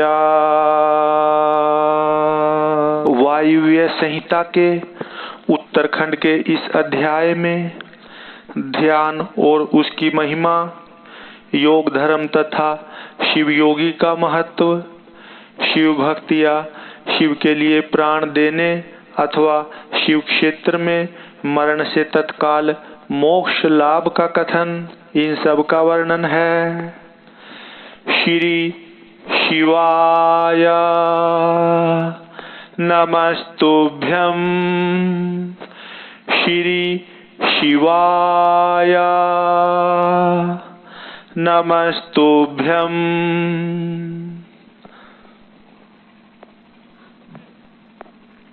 उपमन्यु कहते हैं, श्री कृष्ण श्री कंठनाथ का स्मरण करने वाले लोगों के संपूर्ण मनोरथों की सिद्धि तत्काल हो जाती है। ऐसा जानकर कुछ योगी उनका ध्यान अवश्य करते हैं। कुछ लोग मन की स्थिरता के लिए स्थूल रूप का ध्यान करते हैं। स्थूल रूप के चिंतन में लगकर जब चित्त निश्चल हो जाता है तब सूक्ष्म रूप में वह स्थिर होता है। भगवान शिव का चिंतन करने पर सब सिद्धियां प्रत्यक्ष सिद्ध हो जाती हैं। अन्य मूर्तियों का ध्यान करने पर भी शिव रूप का अवश्य चिंतन करना चाहिए। जिस जिस रूप में मन की स्थिरता लक्षित हो उसका बारंबार ध्यान करना चाहिए। ध्यान पहले सविषय होता है, फिर निर्विषय होता है, ऐसा ज्ञानी पुरुषों का कथन है। इस विषय में कुछ सत्पुरुषों का मत है कि कोई भी ध्यान निर्विषय होता ही नहीं। बुद्धि की ही कोई प्रवाह रूपा संतति ध्यान कहलाती है। इसलिए निर्विषय बुद्धि केवल निर्गुण निराकार ब्रह्मा में ही प्रवृत्त होती है। अतः सविषय ध्यान प्रातः काल के सूर्य की किरणों के समान ज्योति का आश्रय लेने वाला है तथा निर्विषय ध्यान सूक्ष्म तत्वों का अवलंबन करने वाला है। इन दो के सिवा और कोई ध्यान वास्तव में नहीं है। अथवा सविषय ध्यान साकार स्वरूप का अवलंबन करने वाला है तथा निराकार स्वरूप का जो बोध या अनुभव है वही निर्विषय ध्यान माना गया है। वह सविषय और निर्विषय ध्यान ही क्रमशः सबीज और निर्बीज कहा जाता है। निराकार का आश्रय लेने से उसे निर्बीज और साकार का आश्रय लेने से सबीज की संज्ञा दी गई है। अतः पहले सविषय का पहले सविषय या सबीज ध्यान करके अंत में सब प्रकार की सिद्धि के लिए निर्विषय अथवा निर्बीज ध्यान करना चाहिए। प्राणायाम करने से क्रमशः शांति आदि दिव्य सिद्धियां सिद्ध होती हैं। उनके नाम हैं शांति, प्रशांति, दीप्ति और प्रसाद। समस्त आपदाओं के शमन को ही शांति कहा गया है। तम अज्ञान का बाहर और भीतर से नाश ही प्रशांति है। बाहर और भीतर जो ज्ञान का प्रकाश होता है उसका नाम दीप्ति है, तथा बुद्धि की जो स्वस्थता आत्मनिष्ठता है उसी को प्रसाद कहा गया है। बाह्य और आभ्यंतर सहित जो समस्त करण हैं वे बुद्धि के प्रसाद से शीघ्र ही प्रसन्न निर्मल हो जाते हैं। ध्याता, ध्यान, ध्येय और ध्यान प्रयोजन, इन चार को जानकर ध्यान करने वाला पुरुष ध्यान करे। जो ज्ञान और वैराग्य से संपन्न हो, सदा शांत चित्त रहता हो, श्रद्धालु हो और जिसकी बुद्धि प्रसाद गुण से युक्त हो, ऐसे साधक को ही सत्पुरुषों ने ध्याता कहा है। ध्ययी चिंतायाम, यह धातु है, इसका अर्थ है चिंतन। भगवान शिव का बारंबार चिंतन ही ध्यान कहलाता है। जैसे थोड़ा सा भी योगाभ्यास पाप का नाश कर देता है, उसी तरह क्षण मात्र भी ध्यान करने वाले पुरुष के सारे पाप नष्ट हो जाते हैं। श्रद्धा पूर्वक विपेक्ष रहित चित्त से परमेश्वर का जो चिंतन है उसी का नाम ध्यान है। बुद्धि के प्रवाह रूप ध्यान का जो आलंबन या आश्रय है उसी को साधु पुरुष ध्येय कहते हैं। स्वयं सांब सदाशिव ही वह ध्येय है। मोक्ष, सुख का पूर्ण अनुभव और अणिमा आदि ऐश्वर्य की उपलब्धि, ये पूर्ण शिव ध्यान के साक्षात प्रयोजन कहे गए हैं। ध्यान से सौख्य और मोक्ष दोनों की प्राप्ति होती है। इसलिए मनुष्य को सब कुछ छोड़कर ध्यान में लग जाना चाहिए। बिना ध्यान के ज्ञान नहीं होता और जिसने योग का साधन नहीं किया है उसका ध्यान नहीं सिद्ध होता। जिसे ध्यान और ज्ञान दोनों प्राप्त हैं उसने भवसागर को पार कर लिया। समस्त उपाधियों से रहित निर्मल ज्ञान और एकाग्रता पूर्ण ध्यान, ये योगाभ्यास से युक्त योगी को ही सिद्ध होते हैं। जिनके सारे पाप नष्ट हो गए हैं उनकी बुद्धि ज्ञान और ध्यान में लगती है।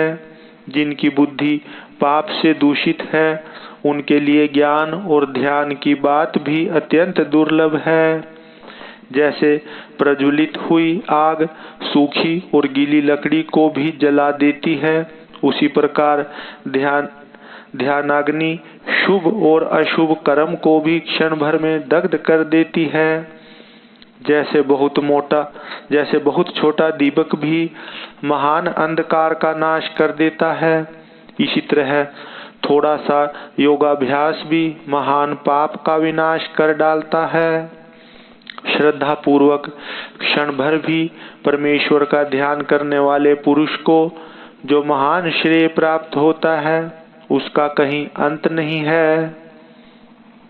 ध्यान के समान कोई तीर्थ नहीं है, ध्यान के समान कोई तप नहीं है और ध्यान के समान कोई यज्ञ नहीं है। इसलिए ध्यान अवश्य करे। अपने आत्मा एवं परमात्मा का बोध प्राप्त करने के कारण योगी जन केवल जल से भरे हुए तीर्थों और पत्थर एवं मिट्टी की बनी हुई देव मूर्तियों का आश्रय नहीं लेते। वे आत्म तीर्थ में अवगाहन करते और आत्मदेव के ही भजन में लगे रहते हैं। जैसे अयोगी पुरुषों को मिट्टी और काठ आदि की बनी हुई स्थूल मूर्तियों का प्रत्यक्ष होता है, उसी तरह योगियों को ईश्वर के सूक्ष्म स्वरूप का प्रत्यक्ष दर्शन होता है। जैसे राजा को अपने अंतःपुर में विचरने वाले स्वजन एवं परिजन प्रिय होते हैं और बाहर के लोग उतने प्रिय नहीं होते, उसी प्रकार भगवान शंकर को अंतःकरण में ध्यान लगाने वाले भक्त ही अधिक प्रिय होते हैं। बाह्य उपचारों का आश्रय लेने वाले कर्मकांडी नहीं। जैसे लोक में यह देखा गया है कि बाहरी लोग राजा के भवन में राजकीय पुरुषोचित फल का उपभोग नहीं कर पाते, केवल अंतःपुर के लोग ही उस फल के भागी होते हैं, उसी प्रकार यहाँ बाह्य कर्मी पुरुष उस फल को नहीं पाते जो ध्यान योगियों को सुलभ होता है। ज्ञान योग की साधना के लिए उद्धत हुआ पुरुष यदि बीच में ही मर जाए तो भी वह योग के लिए उद्योग करने मात्र से रुद्रलोक में जाएगा। वहाँ दिव्य सुख का उपभोग करके वह फिर योगियों के कुल में जन्म लेगा और पुनः ज्ञान योग को पाकर संसार सागर को लांघ जाएगा। योग का जिज्ञासु पुरुष भी जिस गति को पाता है उसे यज्ञकर्ता संपूर्ण महायज्ञों का अनुष्ठान करके भी नहीं पाता। करोड़ों वेद वेता द्विजों की पूजा करने से जो फल मिलता है वह एक शिव योगी को भिक्षा देने मात्र से प्राप्त हो जाता है। यज्ञ, अग्निहोत्र, दान, तीर्थ सेवन और होम, इन सभी पुण्य कर्मों के अनुष्ठान से जो फल मिलता है वह सारा फल शिव योगियों को अन्न देने मात्र से प्राप्त हो जाता है। जो मूढ़ मानव शिव योगियों की निंदा करते हैं वे श्रोताओं सहित नरक में पड़ते हैं और प्रलय काल तक वहीं रहते हैं। श्रोता के होने पर ही कोई शिव योगियों की निंदा का वक्ता हो सकता है, इसलिए महापुरुषों के मत में उस निंदा को सुनने वाला भी महान पापी और दंडनीय है। जो लोग सदा भक्ति भाव से शिव योगियों की सेवा करते हैं वे महान भोग पाते और अंत में शिव योग की भी उपलब्धि कर लेते हैं। इसलिए भोगार्थी मनुष्यों को चाहिए कि वे रहने को स्थान, खान पान, शैया तथा ओढ़ने बिछोने की सामग्री आदि देकर तथा शिव योगियों का सत्कार करें। योग धर्म संसार अत्यंत प्रबल है। योग धर्म संसार अत्यंत प्रबल है, अतः पाप रूपी मुद्गरों से उसका भेदन नहीं हो सकता। योग धर्म और पाप मुद्गर में उतना ही अंतर समझना चाहिए जितना वज्र और तंदुल में। अतः योगी जन पापों और ताप समूहों से उसी तरह लिप्त नहीं होते जैसे कमल का पत्ता पानी से। शिव योग परायण मुनि जिस देश में नित्य निवास करता है वह देश भी पवित्र हो जाता है, फिर उसकी पवित्रता के विषय में तो कहना ही क्या। अतः चतुर एवं विद्वान पुरुष सब कृत्यों को छोड़कर संपूर्ण दुखों से छुटकारा पाने के लिए शिव योग का अभ्यास करे। जिसका योग फल सिद्ध हो गया है वह योगी यथेष्ट भोगों को भोग कर समस्त लोकों की हित कामना से संसार में विचरे अथवा अपने स्थान पर ही रहे या विषय सुख को अत्यंत तुच्छ समझकर छोड़ दे और वैराग्य योग से स्वेच्छा पूर्वक कर्मों का परित्याग कर दे। जो मनुष्य बहुत से अरिष्ट देखकर अपनी मृत्यु को निकट जान ले उसे योगानुष्ठान में संलग्न हो शिव क्षेत्र का आश्रय लेना चाहिए।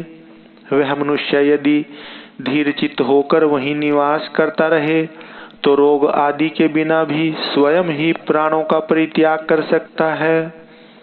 अनशन करके शिवाग्नि में शरीर की आहुति देकर अथवा शिव तीर्थों में अवगाहन करते हुए अपने शरीर को उन्हीं के जल में डालकर शिव शास्त्रोक्त विधि से जो अपने प्राणों का त्याग करता है वह तत्काल मुक्त हो जाता है। इसमें अन्यथा विचार करने की आवश्यकता नहीं है। अथवा जो रोग आदि से विवश होकर शिव क्षेत्र की शरण लेता है उसकी भी यदि वहां मृत्यु हो जाए तो वह इसी प्रकार मुक्त हो जाता है, इसमें संशय नहीं है। इसलिए लोग अनशन आदि से शिव क्षेत्र में श्रेष्ठ मरण की कामना करते हैं, क्योंकि शास्त्र पर विश्वास करके धीर हुए मन से उनके द्वारा इस तरह की मृत्यु स्वीकार की जाती है। जो शिव के लिए अथवा शिव भक्तों के लिए प्राण त्याग करता है उसके समान दूसरा कोई मनुष्य मुक्ति मार्ग पर स्थित नहीं है। इस कारण इस संसार मंडल से उसकी शीघ्र मुक्ति हो जाती है।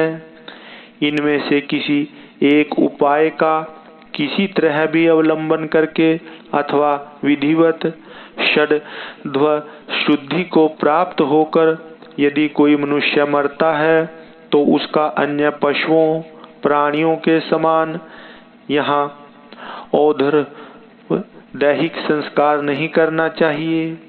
विशेषतः उसके पुत्र आदि को उसके मरने से अशोच की प्राप्ति नहीं होती।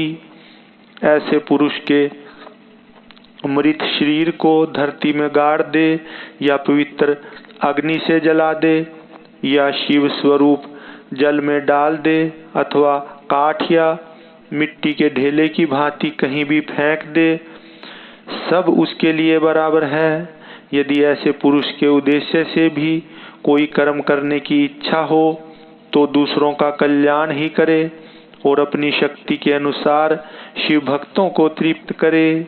उसके धन को शिव भक्त ही ग्रहण करें।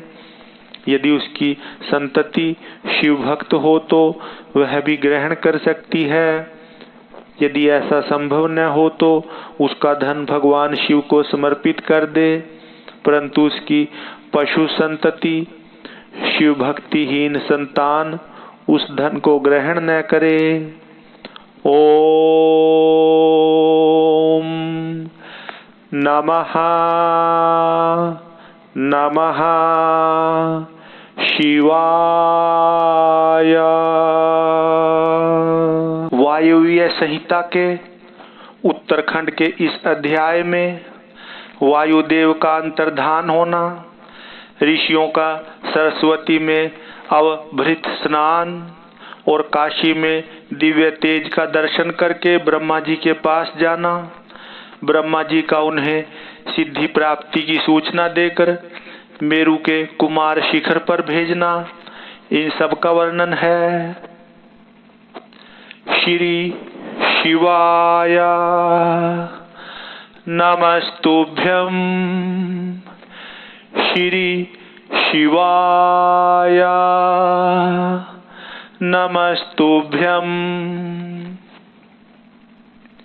सूत जी कहते हैं, इस प्रकार क्रोध को जीतने वाले उपमन्यु से यदुकुल नंदन श्री कृष्ण ने जो ज्ञान योग प्राप्त किया था उसका प्रणत भाव से बैठे हुए उन मुनियों को उपदेश देकर आत्मदर्शी वायुदेव सायंकाल आकाश में अंतर्धान हो गए।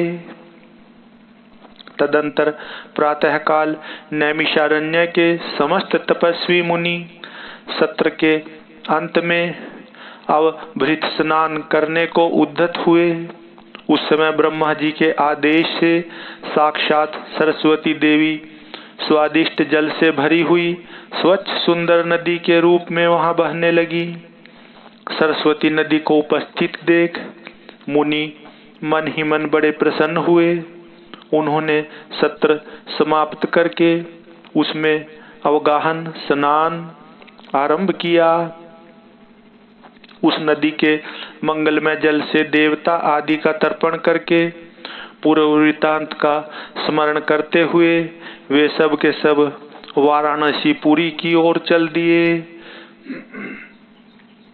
उस समय हिमालय के चरणों से निकलकर दक्षिण की ओर बहने वाली भागीरथी का दर्शन करके उन ऋषियों ने उसमें स्नान किया और भागीरथी के ही किनारे का मार्ग पकड़कर वे आगे बढ़े।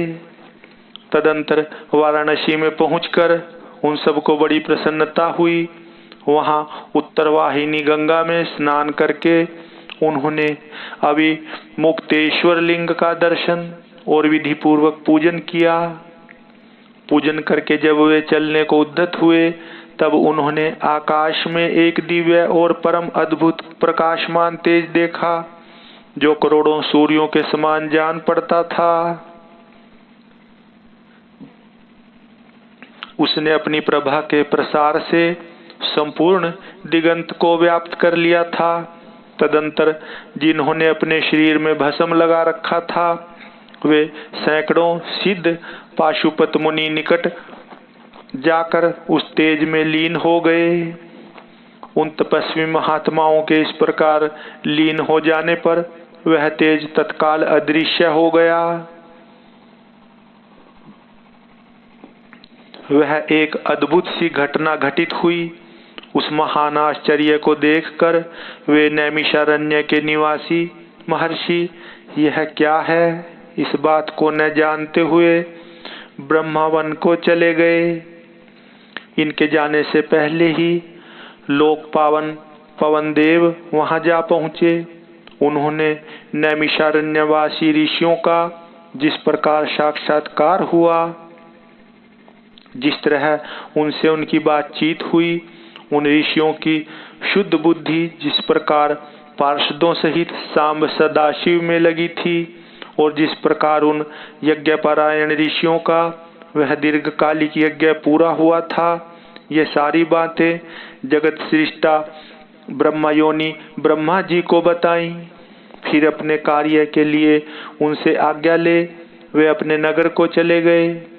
तदंतर अपने स्थान पर बैठे हुए ब्रह्मा जी गान की कला में परस्पर स्पर्धा रखने और विवाद करने वाले तुम्बुरु और नारद के गान जनित रस का आस्वादन करते हुए वहां मध्यस्थता करने लगे।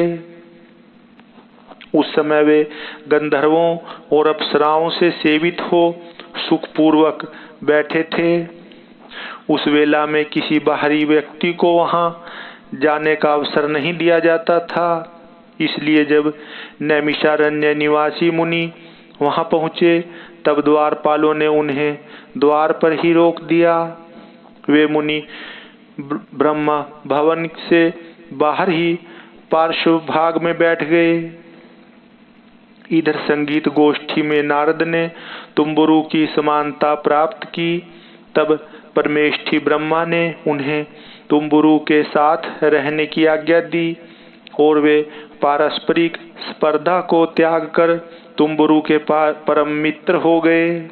तत्पश्चात गंधर्वों और अप्सराओं से घिरे हुए नारद नकुलेश्वर महादेव को वीणा गान सुनाकर संतुष्ट करने के लिए तुम्बुरु के साथ ब्रह्मा भवन से उसी प्रकार निकले जैसे मेघों की घटा से सूर्य देव बाहर निकलते हैं। उस समय मुनिवर नारद को देखकर उन 6 कुलों में उत्पन्न हुए ऋषियों ने प्रणाम किया और बड़े आदर के साथ ब्रह्मा जी से मिलने का अवसर पूछा।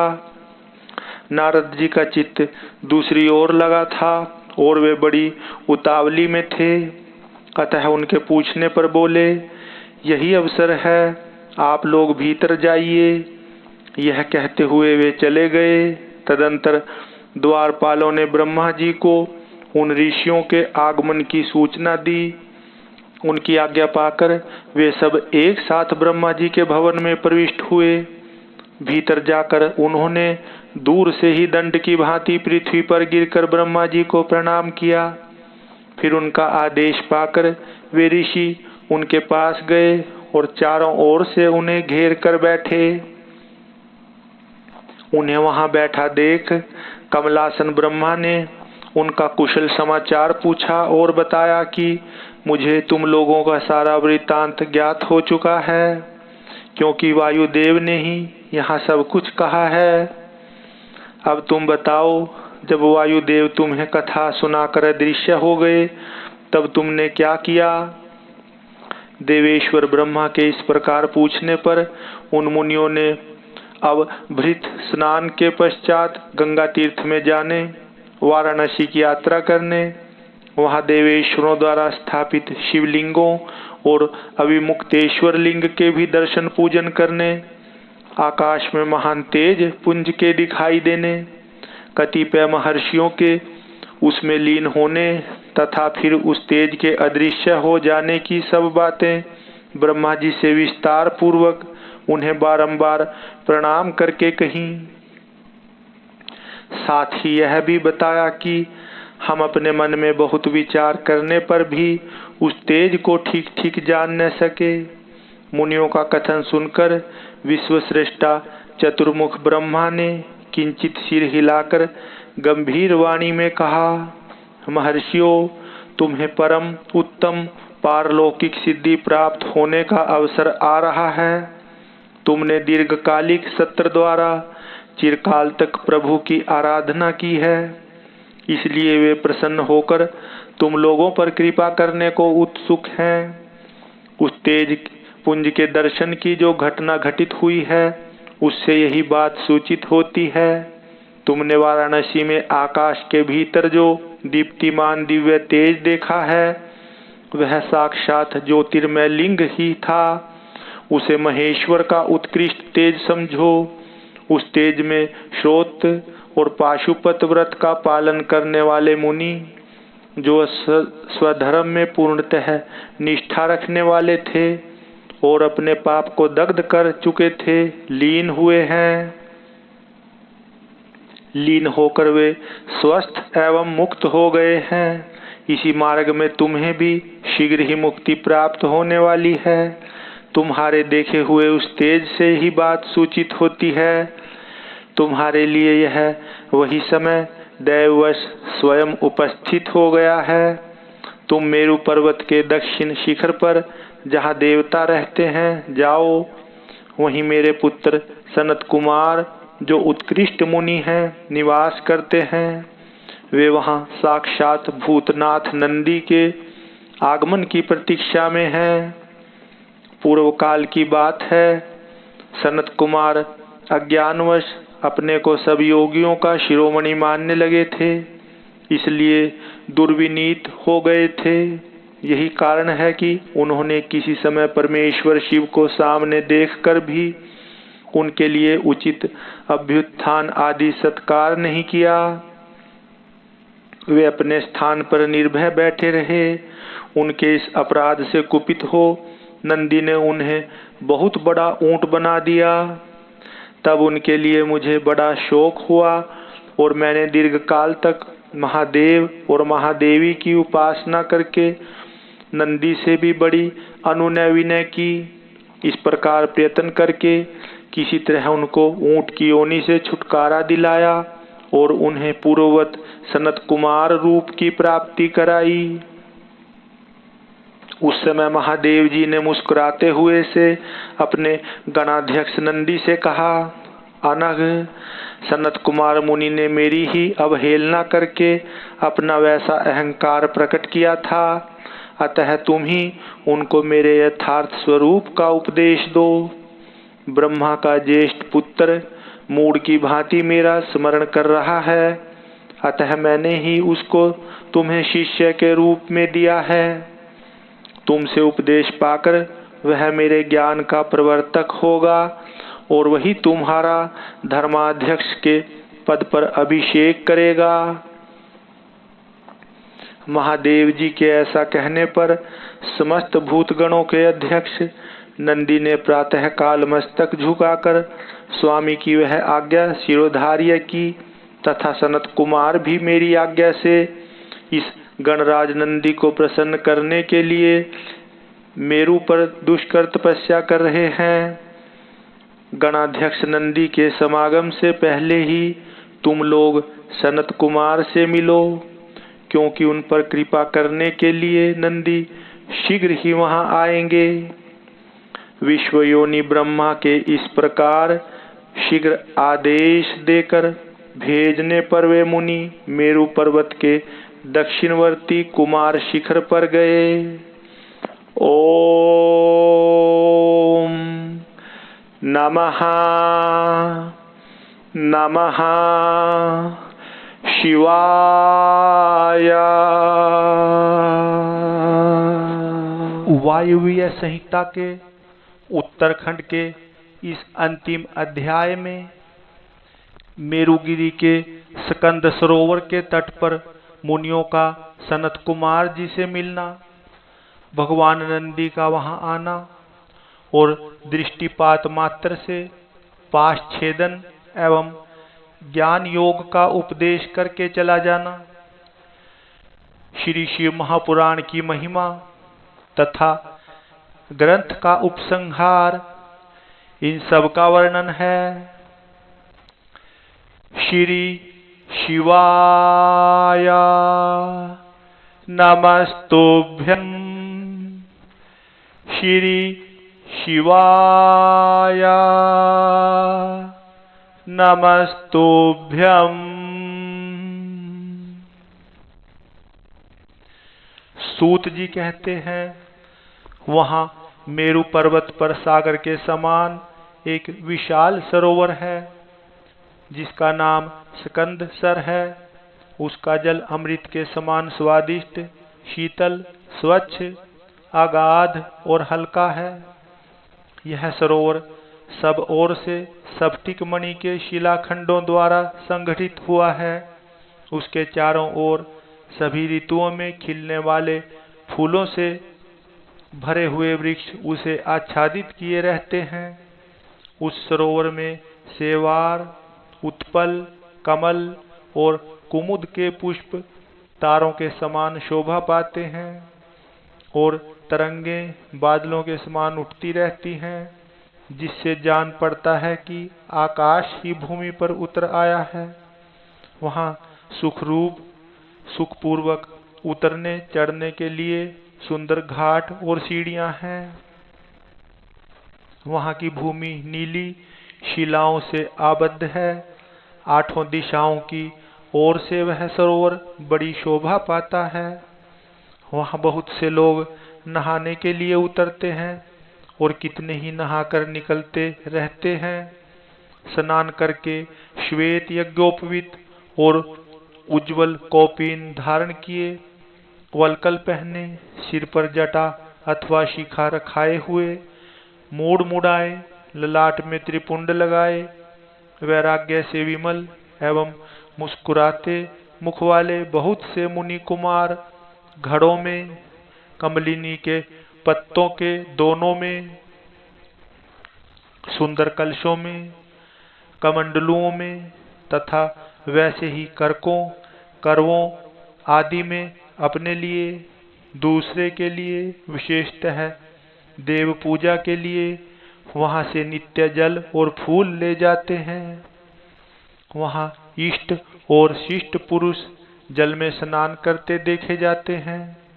उस सरोवर के किनारे की शिलाओं पर तिल, अक्षत, फूल और छोड़े हुए पवित्रक दृष्टिगोचर होते हैं। वहां स्थान स्थान पर अनेक प्रकार की पुष्प बलि आदि दी जाती है। कुछ लोग सूर्य को अर्घ्य देते हैं और कुछ लोग वेदी पर बैठकर पूजन आदि करते हैं। उस सरोवर के उत्तर तट पर एक कल्प वृक्ष के नीचे हीरे की शिला से बनी हुई वेदी पर कोमल मृग चरम बिछाकर सदा बाल रूपधारी सनत कुमार जी बैठे थे। वे अपनी अविचल समाधि से उसी समय उपरत हुए थे। उस समय बहुत से ऋषि मुनि उनकी सेवा में बैठे थे और योगीश्वर भी उनकी पूजा करते थे। नैमिषारण्य के मुनियों ने वहां सनत कुमार जी का दर्शन किया, उनके चरणों में मस्तक झुकाया और उनके आसपास बैठ गए। सनत कुमार जी के पूछने पर उन ऋषियों ने उनसे ज्यों ही अपने आगमन का कारण बताना आरंभ किया, त्यों ही आकाश में दुंदुभियों का तुमुल नाद सुनाई दिया। उसी समय सूर्य के समान तेजस्वी एक विमान दृष्टिगोचर हुआ, जो असंख्य गणेश्वरों द्वारा चारों ओर से घिरा हुआ था। उसमें अप्सराएं तथा रुद्र कन्याएं भी थीं। वहां मृदंग, ढोल और वीणा की ध्वनि गूंज रही थी। उस विमान में विचित्र रत्न जटित चंदोवा तना था और मोतियों की लड़ियां उसकी शोभा बढ़ा रही थी। बहुत से मुनि, सिद्ध, गंधर्व, यक्ष, चारण और किन्नर नाचते गाते और बाजे बजाते हुए उस विमान को सब ओर से घेर कर चल रहे थे। उसमें वृषभ चिन्ह से युक्त और मूंगे के दंड से विभूषित ध्वजा पताका फहरा रही थी, जो उसके गोपुर की शोभा बढ़ाती थी। उस विमान के मध्य भाग में दो चंवरों के बीच चंद्रमा के समान उज्जवल मणिमय दंड वाले शुद्ध छत्र के नीचे दिव्य सिंहासन पर शिलाद पुत्र नंदी देवी सुयशा के साथ बैठे थे। वे अपनी कांति से, शरीर से तथा तीनों नेत्रों से बड़ी शोभा पा रहे थे। भगवान शंकर को आवश्यक कार्यों की सूचना देने वाले वे नंदी मानो जगत सृष्टा शिव के अलंघनीय आदेश का मूर्तिमान स्वरूप होकर वहां आए थे, अथवा उनके रूप में मानो साक्षात शंभु का संपूर्ण अनुग्रह ही साकार रूप धारण करके वहां सबके सामने उपस्थित हुआ था। शोभाशाली श्रेष्ठ त्रिशूल ही उनका आयुध था। वे विश्वेश्वर गणों के अध्यक्ष हैं और दूसरे विश्वनाथ की भांति शक्तिशाली हैं। उनमें विश्व सृष्टा विधाताओं का भी निग्रह और अनुग्रह करने की शक्ति है। उनके 4 भुजाएं हैं, अंग अंग से उदारता सूचित होती है। वे चंद्रलेखा से विभूषित हैं, कंठ में नाग और मस्तक पर चंद्रमा उनके अलंकार हैं। वे साकार ऐश्वर्य और सक्रिय सामर्थ्य के स्वरूप से जान पड़ते हैं। उन्हें देखकर ऋषियों सहित ब्रह्मपुत्र सनत कुमार का मुख प्रसन्नता से खिल उठा। वे दोनों हाथ जोड़कर उठे और उन्हें आत्मसमर्पण सा करते हुए खड़े हो गए। इतने में ही वह विमान धरती पर आ गया। सनत कुमार ने देव नंदी को साष्टांग प्रणाम करके उनकी स्तुति की और मुनियों का परिचय देते हुए कहा, ये 6 कुलों में उत्पन्न ऋषि हैं, जो नैमिषारण्य में दीर्घकाल से सत्र का अनुष्ठान करते थे। ब्रह्मा जी के आदेश से आपका दर्शन करने के लिए ये लोग पहले से ही यहाँ आए हुए हैं। ब्रह्मपुत्र सनत कुमार का यह कथन सुनकर नंदी ने दृष्टिपात मात्र से उन सब के पाशों को तत्काल काट डाला और ईश्वरीय शैव धर्म एवं ज्ञान योग का उपदेश देकर वे फिर महादेव जी के पास चले गए।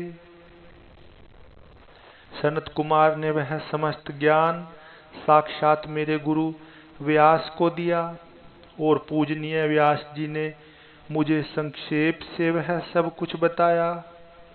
त्रिपुरारी शिव के इस पुराण रत्न का उपदेश वेद के न जानने वाले लोगों को नहीं देना चाहिए। जो भक्त और शिष्य न हो उसको तथा नास्तिकों को भी इसका उपदेश नहीं देना चाहिए। यदि मोहवश इन अनधिकारियों को इसका उपदेश दिया गया तो यह नरक प्रदान करता है। जिन लोगों ने सेवानुगत मार्ग से इस पुराण का उपदेश लिया, पढ़ा अथवा सुना है, उनको यह सुख तथा धर्म आदि त्रिवर्ग प्रदान करता है और अंत में निश्चय ही मोक्ष देता है। इस पौराणिक मार्ग के संबंध से आप लोगों ने और मैंने एक दूसरे का उपकार किया है, अतः मैं सफल मनोरथ होकर जा रहा हूँ। हम लोगों का सदा सब प्रकार से मंगल ही हो। सूत जी के आशीर्वाद देकर चले जाने और प्रयाग में उस महायज्ञ के पूर्ण हो जाने पर वे सदाचारी मुनि विषय कलुषित कलिकाल के आने से काशी के आसपास निवास करने लगे। तदंतर पशुपास से छूटने की इच्छा से उन सब ने पूर्णतया पाशुपत व्रत का अनुष्ठान किया और संपूर्ण बोध एवं समाधि पर अधिकार करके वे अनिध्य महर्षि परमानंद को प्राप्त हो गए। व्यास जी कहते हैं, यह शिव पुराण पूरा हुआ। इस हितकर पुराण को बड़े आदर एवं प्रयत्न से पढ़ना तथा सुनना चाहिए। नास्तिक, श्रद्धाहीन, शठ, महेश्वर के प्रति भक्ति से रहित तथा पाखंडी, इनको इसका उपदेश नहीं देना चाहिए। इसका एक बार श्रवण करने से ही सारा पाप भस्म हो जाता है। भक्तिहीन भक्ति पाता है और भक्त भक्ति की समृद्धि का भागी होता है। दोबारा श्रवण करने पर उत्तम भक्ति और तीसरी बार सुनने पर मुक्ति सुलभ हो जाती है। इसलिए मुमुक्षु पुरुषों को बारंबार इसका श्रवण करना चाहिए। किसी भी उत्तम फल को पाने के लिए शुद्ध बुद्धि से इस पुराण की 5 आवृत्ति करनी चाहिए। ऐसा करने से मनुष्य उस फल को प्राप्त कर लेता है, इसमें संशय नहीं है।